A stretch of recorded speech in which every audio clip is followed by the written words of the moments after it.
ఇక హత్య కేసుపై అధికార ప్రతిపక్షాల మధ్య మాటల యుద్ధం నడుస్తున్నాయి. ఏకంగా పార్టీ అధినేతలే నువ్వంటే నువ్వే హంతకుడు అంటూ విమర్శలు సంధించుకుంటున్నారు.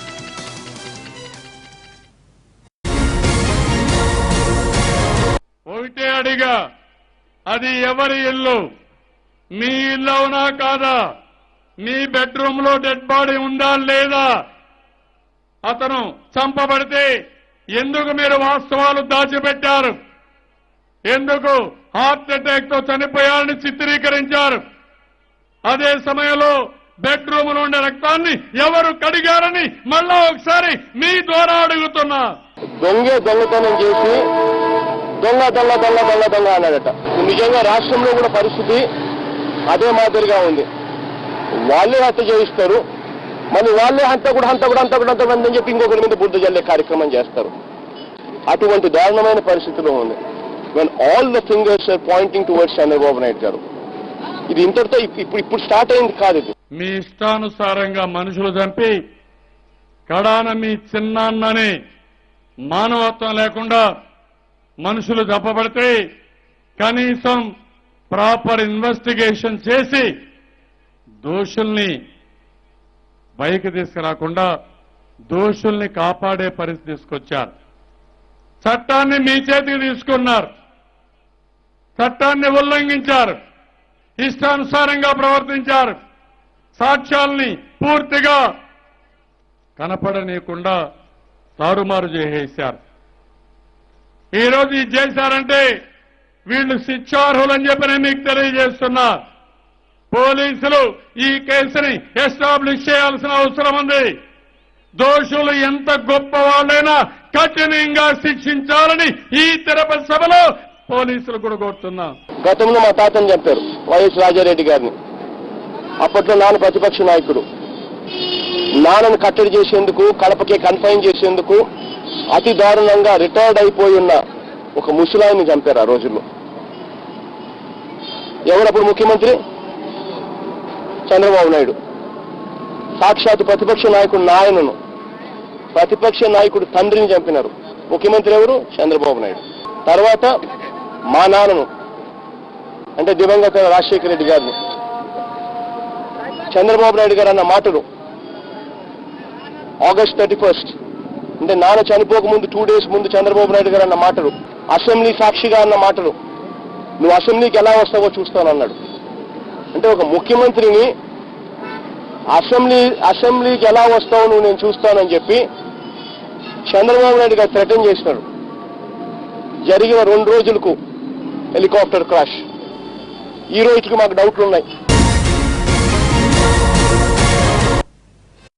వైఎస్ వివేకానంద రెడ్డి హత్య రాజకీయ ప్రకంపనలు రేపుతోంది. సిట్ దర్యాప్తు న్యాయం జరుగుతుందన్న నమ్మకం లేదన్నారు మాజీ ఎంపీ అవినాష్ రెడ్డి. వివేకాను చంపిన నిందితులెవరో ప్రజలకు తెలియాల్సిన అవసరం ఉందన్నారు ఏపీ సీఎం చంద్రబాబు. పోలీసులకు చెప్పకుండా శవాన్ని తీసుకొచ్చి బెడ్రూమ్ లో పెడతారు, తలకు కట్లు కడతారు. వీళ్ళ ఇష్ట ప్రకారమే మొత్తం ఆ బెడ్రూమ్ అంతా కూడా రక్తాన్ని కడిగేస్తారు, బెడ్షీట్లు మార్చేస్తారు. పోలీసు వెళ్తారు, వెళ్ళినప్పుడు చేస్తామని నివారించారు. నివారిస్తే కాదు హాస్పిటల్ తీసుకుపోతామని అంబులెన్స్ పిలిచి హాస్పిటల్ తీసుకెళ్లిపోతారు. నేను అడుగుతున్నా, ఎక్కడన్నా హత్య జరిగితే శవ పరీక్ష చేసిన తర్వాత, అక్కడ పంచనామా చేసిన తర్వాతనే డెడ్ బాడీని బయట తీసుకుపోనిస్తారు. అవునా కాదా తమ్ముళ్ళు? మిమ్మల్ని అడుగుతున్నా. అప్పటికే మేము పోయి కొద్ది 6:30, 6:30 అయింటుంది. ఆ సమయానికి ఇంటి దగ్గర, ఇంటి లోపల కొంతమంది, బయట కొంతమంది ప్రజలు కూడా అప్పటికే తెలిసిన వాళ్ళు వచ్చి ఉన్నారు. ఇమ్మీడియట్ గా లోపలికి పోయి బాడీ చూసాం, బయటకు వచ్చాం. 2వ నిమిషం ఆలస్యం చేయకుండా సరిగ్గా 6:43కు స్థానిక పోలీస్ స్టేషన్ కు ఫోన్ చేశాం. 6:43 ఎగ్జాక్ట్ గా ఫోన్ చేశాం. మళ్ళా 15 నిమిషాలు వెయిట్ చేశాం, పోలీసులు రాకుంటే మళ్ళా 7 గంటల ప్రాంతంలో మళ్ళా చేశాం. 7:07కు మళ్ళా చేశాం. 7:09కి మళ్ళా చేశాం. 7:13కు సిఐ గారు, కొంతమంది పులిందర స్టేషన్ సంబంధించిన పోలీసులు వచ్చారు. ఎందుకు పోలీసులు కనుక చేయాల్సి వచ్చిందంటే, విషయము తెలిసిన వెంటనే పెద్ద ఎత్తున ప్రజలు ఇంటి దగ్గరకు వచ్చేసారు. నేను పోలీసు వాళ్ళకి ఫోన్ చేసి పెద్ద ఆయన చనిపోయినాడు, మీరు వచ్చి వెంటనే మీ ఫార్మాలిటీస్ చేయండి, వెంటనే గవర్నమెంట్ హాస్పిటల్కి తీసుకెళ్ళండి, చేయాల్సిన కార్యక్రమాలన్నీ కూడా చేయండి. 6:40 అవినాష్ రెడ్డి గారు పోలీసులు ఫోన్ చేస్తారు. వివేకానంద రెడ్డి గారు చనిపోయారు, బాత్రూంలో కమ్మోడి పైన పడిపోయారు, ఆయనకేదో హార్ట్ అటాక్ చనిపోయారు, కాబట్టి ఇక్కడ గొడవ జరగకుండా పోలీసులు పంపేయమంటారు. మీరు ఆ శవాన్ని చూస్తే చాలా పెద్ద ఎత్తున దెబ్బలుంటాయి, నెత్తి పైన దెబ్బలుంటాయి, మెదడు కూడా బయట వస్తుంది, రక్తమంతా కారుతుంది. ఆ కంప్లైంట్ లో 2 లీటర్ల రక్తం బెడ్రూమ్ లో ఉందని అతను కంప్లైంట్ ఇస్తాడు. నేను అడుగుతున్నా మిమ్మల్ని అందరినీ, ఎవరైనా ఈ ఫోటోలు చూస్తే మనిషి హార్ట్ అటాక్ వస్తే రక్తం వస్తుందా తమ్ముళ్ళు తలలో అని మిమ్మల్ని అడుగుతున్నా. పొద్దున్నే మాకు తెలిసి తెలియని నాలెడ్జ్ తో హత్య చేసిన వివేకం సార్ అని చెప్పి మేము కనుక ఫోన్లలో స్ప్రెడ్ చేసి ఉంటే జిల్లా వ్యాప్తంగా అల్లర్లు జరిగింటే దానికి ఎవరు బాధ్యత? దానికి మమ్మల్ని బాధ్యత చేశారు. అవునా సార్? వివేకం సార్ శత్రువు లేని మనిషి, ఆయన చనిపోయాలంటే మేము కూడా కళ్ళాలు చూసినా కూడా మేము బ్లడ్ వామిటింగ్స్ అయినా లేకపోతే బాత్రూమ్ కట్టుకొని పడి ఆ కమోడ్ మీద పడి తలకు గాయమైందనో ఇంకోటి ఆలోచించాం తప్ప ఆయన చంపబడి ఉంటాడనేది అనుమానాస్పద మీతోనే చెప్పినాం తప్ప, సహజ నిర్ణయం కాదు, అనుమానాస్పద మీతోనే చెప్పినాం తప్ప ఎక్కడ మర్డర్ అనే వర్డ్ మేము కూడా వాళ్ళ కారణం మధ్యాహ్నం వరకు వాళ్ళ కారణం ఏంటంటే సెన్సిటివ్ వర్డ్ హత్య చేయబడ్డాడనే వర్డ్ మేము వాడితే ఏమైంది? కొంచెం విజ్ఞతతో రాష్ట్ర ప్రభుత్వాన్ని పాలించేవాళ్ళు కొంచెం విజ్ఞతతో ఆలోచించాలి. నేను మధ్యాహ్నం కూడా ఇదంతా అయిపోయిన తర్వాత, పోస్ట్ మార్టం అయిపోయిన తర్వాత స్పష్టంగా సునీతమ్మ గారు వెళ్ళి కంప్లైంట్ ఇచ్చారు. 5 ఏళ్ల పాలనలో సిట్ ని మీరెందుకు ఉపయోగించారో చెప్పమంటూ ఏపీ సీఎంపై మండిపడ్డారు వైసీపీ నేత ధర్మాన ప్రసాదరావు. ఇన్నాళ్లలో సిట్లు వేసి ఎంత తప్పుల్ని బయటపెట్టారన్నారు. బాబు పాలనలో వాస్తవాన్ని బయటపడకుండా ఉండడానికి మాత్రమే సిట్ ని వాడారని విమర్శించారు ధర్మాన. తప్పండి, ప్రజాస్వామ్యం మీద ఇతరులకు నమ్మకం లేనటువంటి స్థితికి మీరు తీసుకెళ్తున్నారు. దయచేసి ఇవన్నీ మీకు ఒకే దెబ్బతో పోతాయి. మీరు అర్జెంటుగా సిబిఐని ఇన్వైట్ చేయండి. మేము గవర్నర్ గారిని కోరుతున్నాం, మీరు ఇంటర్వ్యూని కావాలి. ఈ ప్రభుత్వ కాలం అయిపోయింది. పీపుల్ రిప్రజెంటేటివ్ యాక్ట్ పరిధిలోకి వచ్చేసింది. ఆ యాక్ట్ ప్రకారం కోడ్ వచ్చింది. మోడల్ కోడ్ వచ్చినప్పుడు ఒక ముఖ్యమంత్రి ఇలాంటి ఇన్వెస్టిగేషన్లో దూరిపోయేటువంటి పని కరెక్ట్ కాదు. 100% ఇది హత్య అని మీరు ఒప్పుకుంటున్నారు, ఖండిస్తున్నారు, ఘోరం అని అంటున్నారు. అడుగుతున్నట్టు నష్టపోయిన కుటుంబం సిబిఐ చేత దర్యాప్తు జరిపించని అంటుంది. దానికి ఎన్విరాన్మెంట్ ఎలా ఉంది? ప్రత్యర్థి కుటుంబాలు, ఎన్నికల సమయం, అతను కడప ఇన్ఛార్జిగా ఉండడం, మీరు వీళ్ళందరినీ ఫినిష్ చేస్తాను అనడం, ఇంతకుముందు మీరు చేసిన ఇన్వెస్టిగేషన్లు ఏవి ఇచ్చేయకపోవడం, ఇదంతా నిష్పాక్షికంగా ఇక్కడ జరగదు అన్నటువంటి అభిప్రాయం కోర్టులకు ఖచ్చితంగా కలుగుతుంది. సుప్రీంకోర్టు కూడా తను ఇచ్చినటువంటి ఆదేశాల్లో అదే ఇచ్చింది కింద కోర్టులకి. ఉన్నటువంటి ఏజెన్సీ నిష్పాక్షికంగా ఇన్వెస్టిగేట్ చేయలేదు అన్నటువంటి పరిస్థితులు ఉన్నప్పుడు బయట ఉన్నటువంటి ఇన్వెస్టిగేట్ ఏజెన్సీని వేయొచ్చు అన్నటువంటిది వచ్చింది. ఒక రాష్ట్ర ప్రభుత్వం జగన్మోహన్ రెడ్డి మీద, జగన్మోహన్ రెడ్డి అంటే ఎవరు? ప్రతిపక్ష నాయకుడు. మనకున్నటువంటి రాజ్యాంగంలో ప్రజల తరపున ప్రతి అంశాన్ని కూలంకుషంగా చూసి ప్రజలకి తెలియజేసే ఒక రెస్పాన్సిబిలిటీ ఓటింగ్ ద్వారా పొందినటువంటి వ్యక్తికి కత్తి జరిగితే కోడి కత్తని రకరకాల హీనమైన మాటలను నాడి నవ్వుతూ అపహాస్యం చేస్తూ అనేక సార్లు దాన్ని డైల్యూట్ చేయడానికి మాటల్లో లోపటొకటి మైటొకటి కనిపిస్తూ చేస్తే ఆఖరికి ఏం చెప్పింది కోర్టు? మీకు జ్యూరిడిక్షన్ లేనటువంటి దాంట్లో మీరు తలదూర్చారు ఎందుకు అని అడిగింది. మీకు నిజానికి అది చాలా అవమానకరమైంది కదా. జగన్, మోదీ, కేసీఆర్ అంతా ఒకటే ఆంధ్రప్రదేశ్పై పెత్తనం చేయాలనుకుంటున్నారన్నారు టీడీపీ నేత లోకేష్. ఏపీలో వారి కుట్రలు సాగమని తేల్చి చెప్పారు. పశ్చిమ గోదావరి జిల్లా దెందులూరులో ఎన్నికల ప్రచారంలో పాల్గొన్న ఆయన ప్రజలంతా అప్రమత్తంగా ఉండాలని కోరారు. కేసీఆర్ ఆమోద ముద్ర వేస్తేనే వైసీపీ ఎమ్మెల్యే అభ్యర్థుల జాబితా విడుదలవుతుందని సెటైర్ చేశారు లోకేష్.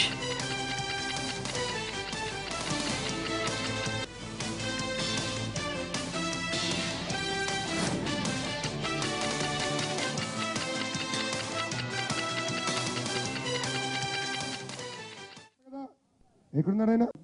జగన్ మోడీ గారి జోడి. ఏం చూస్తున్నావు? జగన్ మోడీ గారి జోడి. అద్భుతమైన జోడీ ఇది. ఆశ్చర్యంగా ఉంది అసలు. ఈరోజు ఆయన ఆంధ్ర రాష్ట్రానికి ప్రతిపక్ష నేత. ఎక్కడుండాలి ఆయన? ఆంధ్ర రాష్ట్రంలో ఉండాలి కదా. అసెంబ్లీ గురించి వస్తా. ఆంధ్ర రాష్ట్రంలో ఉండాలి కదా. మన అమరావతి మన రాజధానిలో ఉండాలి కదా. ఎక్కడున్నాడు ఆయన? లోటస్ పాయింట్ ఎక్కడ? హైదరాబాద్ ఎక్కడ? తెలంగాణ. అక్కడ ఎందుకు ఉంటున్నాడంటే కేసీఆర్ దీవిస్తున్నాడు. మన ఒక వైకాపా నాయకుడిని అడిగా, అయ్యా మొన్నే లిస్టు ప్రకటిస్తున్నారు కదా, ఎందుకు ప్రకటించలేదంటే అని చెప్పారు. కేసీఆర్ గారు ఇంకా క్లియరెన్స్ ఇవ్వలేదు, పులివెందులు ఎవరికి ఇవ్వాలని ఆలోచిస్తున్నారని. అంటే కేసీఆర్ గారి దీవెన, కేసీఆర్ గారు ఇచ్చిన పేర్లు ఉంటేనే ఆయన క్లియర్ చేస్తున్నారు. అంటే మోడీ గారు, జగన్ గారు, కేసీఆర్ గారు కలిసి ఎట్టి పరిస్థితుల్లో చంద్రబాబు నాయుడు గారిని ఓడించడానికి ప్రయత్నిస్తున్నారు. అందుకే మనందరం అప్రమత్తంగా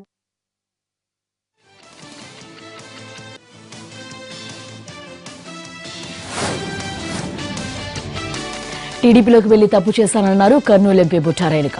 వైఎస్ జగన్ సమక్షంలో వైసీపీ తీర్థం పుచ్చుకున్న రేణుక సొంతింటికి వచ్చినందుకు సంతోషంగా ఉందన్నారు. వైసీపీలో ఉన్న పారదర్శకత టీడీపీలో లేదని, మనుషుల్ని మెంటల్ గా టార్చర్ పెడతారని ఆరోపించారు బుట్టా రేణుక.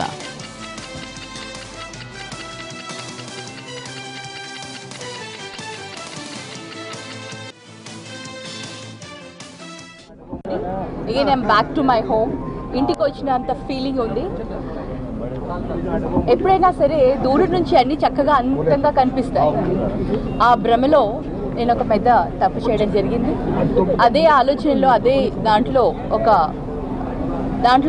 తప్పు ఒక స్టెప్ వేయడం జరిగింది.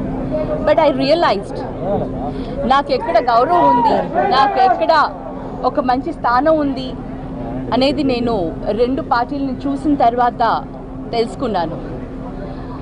ఒక మహిళగా, ఒక బీసీ నాయకురాలుగా ఏదైతే ఒక రెస్పెక్ట్ నాకు ఇక్కడ దొరుకుతుండిందో, ఒక చిన్న మిస్అండర్స్టాండింగ్తో ఒక పెద్ద తప్పు చేయడం జరిగింది. సో ఐ హావ్ రియలైజ్డ్ ఆ తప్పుకి పనిష్మెంట్ కూడా నేను ఆల్రెడీ అయిపోయి పనిష్మెంట్ కూడా అనుభవించి వస్తున్నాననే ఫీల్ అవుతున్నాను. I don't have any feeling now. I'm so happy. ఇప్పుడు నాకు ఆ గిల్ట్ అనేది అదంతా కూడా పోయి ఐఎమ్ వెరీ హ్యాపీ. నేను ఒకటి చెప్పదలుచుకున్నాను. ఈ పార్టీలో, వైఎస్ఆర్సీపీ పార్టీలో ఉన్న ట్రాన్స్పరెన్సీ కానివ్వండి, క్లారిటీ కానివ్వండి, ఇంకా అక్కడ లేదు. అన్ని మాటలు మటుకే చెప్తారు. ఆ క్లారిటీ అండ్ ట్రాన్స్పరెన్సీ అనేది మటుకు ఎప్పుడు ఇవ్వరు, ఎవరికి ఇవ్వరు. ఎంత అంటే మభ్యపెట్టి ఎంత లోపల పెడతారో అంత దాచిపెట్టి, అలాగే మనుషుల్ని ఒక మానసికంగా ఒక కైండ్ ఆఫ్ టార్చర్ అనే చెప్పాలి. ఆ విధంగా అక్కడ నా ఎక్స్పీరియన్స్తో నేను చెప్తున్నాను. బీసీ పార్టీ అని చెప్పుకునే టీడీపీలో వాళ్ళకే గౌరవం లేదన్నారు కర్నూలు ఎంపీ బుట్టా రేణుక. బీసీలు సిట్టింగ్లుగా ఉన్న చోట వారిని మార్చి ఓసిలికిస్తున్నారని మండిపడ్డారామె. కర్నూలు ఎంపీ సీటుతో పాటు మంగళగిరి సీటు విషయాన్ని కూడా ప్రస్తావించారు బుట్టా. పార్టీ అంటారు, బీసీ పార్టీ అంటే అది నాకు అర్థం తెలియలేదు. ఒక బీసీలను తీసేసి మరి అగ్రకులాలకు ఇవ్వడం, ముఖ్యంగా వీవర్స్ గురించి చెప్పాలంటే మొత్తం ఎంటైర్ స్టేట్లో కూడా వీవర్స్ ఉన్న ప్లేస్లో, ఐఎమ్ నాట్ సేయింగ్ కొత్త వాళ్ళని పిలిచిస్తున్నారా లేదా అని, ఉన్న క్యాండిడేట్ని తీసి ఓసీలకు ఇవ్వడంలో మంగళగిరి చూసుకోండి, మరి నా కాన్స్టిట్యున్సీ చూసుకోండి, నా ప్లేస్లో చూసుకోండి. I'm not asking welcome a new candidate. ఉన్న వాళ్ళని కూడా తీసి మీరు ఓసీలకు ఇవ్వాలంటే ఏ విధంగా బీసీలకి బ్యాలెన్స్ చేస్తున్నారో నాకైతే అర్థం కావట్లేదు. మరి ఇది నిజంగా ఆ పార్టీ చెప్పుకుంటుంది కానీ బీసీల పార్టీ అని, మరి బీసీలకి ఎక్కడ న్యాయం అవుతుందో మటుకు నాకైతే అనిపించట్లేదు. మరి ముఖ్యంగా నాకు కర్నూలు నియోజకవర్గం తీసుకుంటే ఒకసారి మీరు అందరినీ చూసుకోండి, ఎక్కడ కూడా బీసీలు ఎక్కడ ఉన్నారు. ముఖ్యంగా 2 నియోజకవర్గాలు, ఆలూరు అలాగే ఒక ఎంపీ టికెట్ మీరు చూస్తే ఈ 2 కూడా బీసీలకు తీసి ఓసీలకు ఇవ్వడం జరిగింది.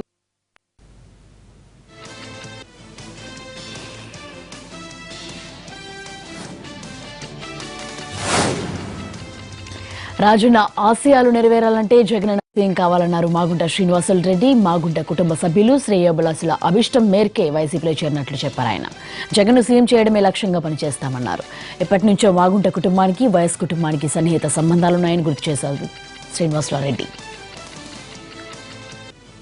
కుటుంబ శ్రేయోభిలాషులు, అభిమానులు, మాగుంట కుటుంబ కార్యకర్తలు అందరూ కలిసి వారి అభిష్టానం మేరట వైఎస్ఆర్ కాంగ్రెస్ పార్టీలో చేరటం జరిగింది. వైఎస్ జగన్మోహన్ రెడ్డి గారి నేతృత్వంలో ఈ పార్టీలో ఈరోజు కండువా వేసి సభ్యత్వం తీసుకోవడం కూడా జరిగింది. జగనన్నని ముఖ్యమంత్రి చేయాలనే ఉద్దేశం అనేది అందరిలో ఉంది కాబట్టి దయచేసి ప్రతి ఒక్కరికి కూడా కోరుకునేది ఏమిటంటే రాజన్న ఆశయాలు నెరవేర్చాలనంటే మన గౌరవ రాజశేఖర రెడ్డి గారు ముఖ్యమంత్రి వర్యులు, మాజీ ముఖ్యమంత్రి వర్యులు, కీర్తిశేషులు, వారి కుటుంబం, మాగుంట కుటుంబం ఎప్పుడో సన్నిహితమైన కుటుంబం అది. మా అన్నగారు కీర్తిశేషులు మాగుంట సుబ్రహ్మరెడ్డి గారు, మాగుంట పార్వతమ్మ గారు, అదేవిధంగా నేను మాగుంట శ్రీనివాసులరెడ్డి కూడా వారితో సన్నిహిత సంబంధాలు ఎప్పుడు కూడా పెట్టుకున్న వారము. ఈ రోజు వైఎస్ జగన్మోహన్ రెడ్డి గారి నేతృత్వంలో ఉన్న వైఎస్ఆర్ కాంగ్రెస్ పార్టీలో ఈ రోజు నేను చేరటం అనేది కూడా జరిగింది.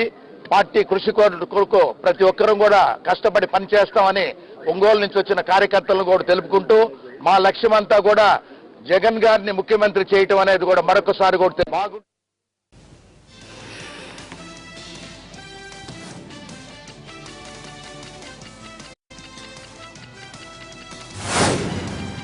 వైసీపీలో చేరిన ఆదాల ప్రభాకర్ రెడ్డిపై నెల్లూరు టీడీపీ నేతలు మండిపడ్డారు. ముఖ్యమంత్రి నెల్లూరు రూరల్ సీటు ఖరారు చేసిన తర్వాత కూడా పార్టీ మారడం సిగ్గుచేటన్నారు.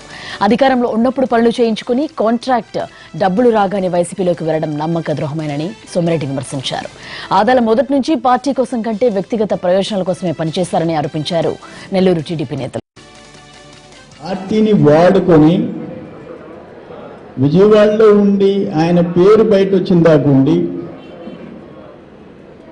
ఒక పక్కన అవతల పార్టీతో కంటిన్యూస్గా మాట్లాడుకుంటూనే నెలల తరబడి మాట్లాడుకుంటూ సంవత్సరం తరబడి మాట్లాడుకుంటూ రండి వచ్చి చేరిపోండి అంటే నేను చేరతాను అంటూ మదనపల్లిలో 180 కోట్లు కావాలా పని చేసేసుకోవాలా, ఆగిపోయిన పని చాలా నష్టం వచ్చేది క్లోజ్ చేసుకోవాలా, ఇక్కడ ఆ పనులు అయ్యేంత వరకు బిల్లులు వచ్చేంత వరకు ఆయన ఇల్లు చక్కబెట్టుకోవడం తప్ప కొరవాళ్ళ గురించి ఆయన ఏ రోజు కన్నెత్తి చూసే మనిషి కాదు. ఒక మానవత్వం లేని మనిషి. ఆయన గురించి నాకు బాగా తెలుసు. నారాయణ గారికి ఏం తెలుసు, లేకపోతే బాబు గారికి ఏం తెలుసు, చంద్రబాబు నాయుడు గారికి తెలియదు, ఈ వేదిక మీద ఉండే వాళ్ళకి చాలామందికి తెలియదు. నాకు తెలుసు. 1 year 1.5 years ఈ పనులన్నీ చక్కబెట్టుకొని పోతాడని చెప్పేసి కోడైకి వస్తుంది. ప్రతి ఒక్కరికి తెలుసు, రాజకీయం తెలిసిన ప్రతి ఒక్కరికి తెలుసు. అతను ఉండడు, మోసం చేసిపోతాడు. పోతా తనతో వచ్చేవాళ్ళు 2004లో అదే చేశాడు. తనతో వచ్చే వాళ్ళకి పనులు చేస్తూ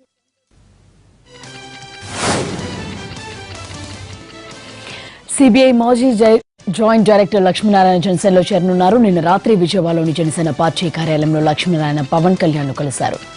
ఇద్దరూ సుదీర్ఘంగా చర్చలు జరిపారు. దాదాపు 2 గంటల పాటు వీరు చర్చించుకున్నారు. ఈ రోజు ఉదయం 10:30కు లక్ష్మీనారాయణ జనసేనలో చేరనున్నారు.